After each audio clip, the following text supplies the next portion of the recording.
여러분은 백제에 의자왕하면 어떤 이미지부터 떠오르시나요? 아마도 대부분은 삼천궁녀일 것 같은데요. 진실 여부를 떠나서 삼천궁녀는 한 나라를 망하게 만든 원인으로 생각될 만큼 정말 많은 수의 궁녀를 이루는 말이죠. 하지만 잠시만 눈을 돌려 중국을 바라보면 어떨까요? 우리와는 비교할 수도 없는 드넓은 토지와 인구, 따라서 중국 황제들은 정말이지 큰 궁에 아주 많은 수의 궁녀를 거느렸는데요. 진나라의 진시황은 1만 명의 후궁을 거느렸고 당나라 현종은 후궁과 궁녀를 합쳐 4만 명을 거느렸습니다. 이렇게나 많은 여인들과 성생활을 가져야 했던 황제들 과연 좋기만 했을까요? 중국 황제들의 성생활 이야기 본격적으로 시작해 보겠습니다. 중국은 왕조가 세워진 이래로 쭉 군주 제도를 채택해왔죠. 전제군주 시대에는 줄곧 유교 사상을 통치 이념으로 삼았었죠. 유교는 효를 연구하는 학문으로 효의 핵심이 대를 잇는 것이었기 때문에 자식을 낳지 못하는 것을 가장 큰 불효로 여겼습니다.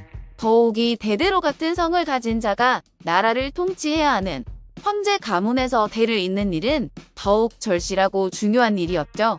중국의 역대 제왕들은 대부분 자손번성을 구실 삼아 마음껏 성적 쾌락을 즐기며 여색에 빠져 지냈습니다. 여인들에게 둘러싸여 생활하는 황제들이 항상 여색을 탐하는 것은 결코 이상한 일이 아니었죠. 그렇다면 후궁전에서 황제와 잠자리를 갖는데도 특별한 규정이 있었을까요?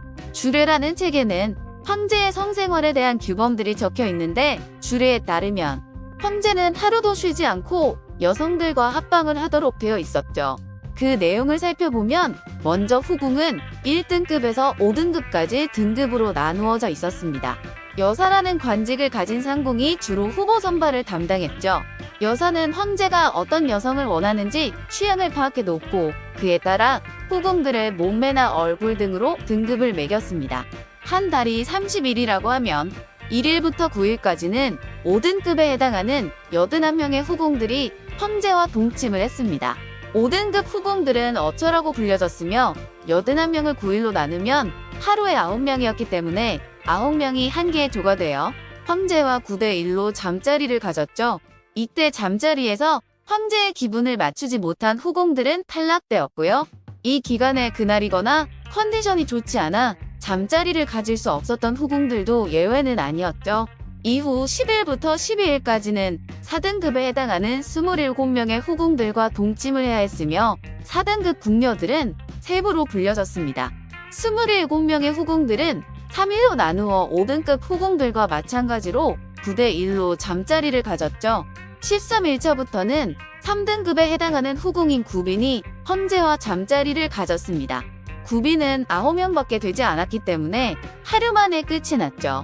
구빈 다음부터는 등급이 올라가면 황제와의 동침할 기회는 물론 눈에 들 확률이 높아집니다. 14일에는 2등급에 해당하는 후궁인 산부인 4명과 동침했습니다. 산부인은 숫자가 적었기 때문에 황제의 마음에 드는 후궁을 더 뽑아오기도 했죠. 그리고 15일이 되면 궁중에서 가장 높은 여성인 황후의 차례가 됩니다.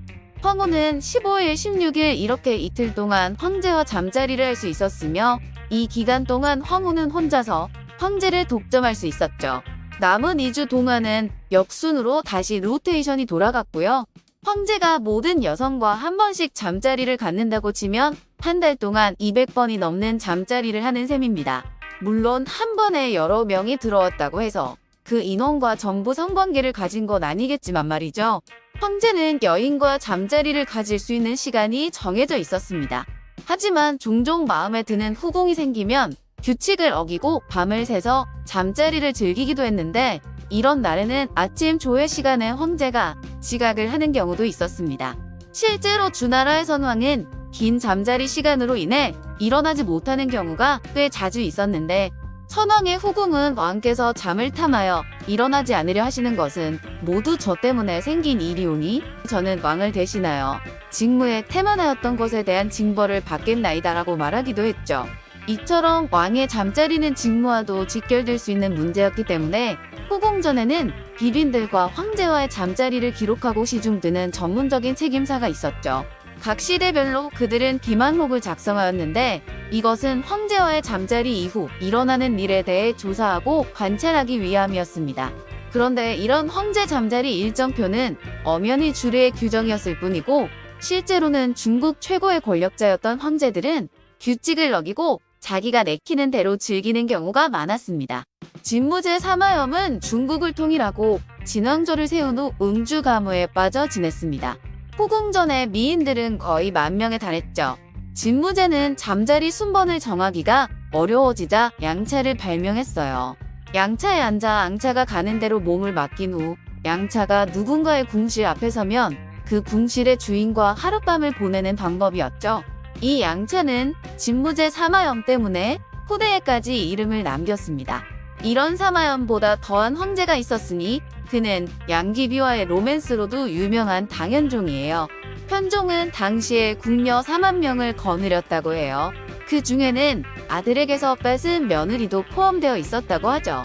통계에 따르면 당시 부녀자들의 수가 약 2,600만 명이었는데 그중 600분의 1이 궁에 있었다고 합니다. 이는 실로 놀라운 수치가 아닐 수 없는데요. 현종의 이기심 때문에 수많은 모총각 모처녀들이 한을 품고 생을 마감해야 했습니다.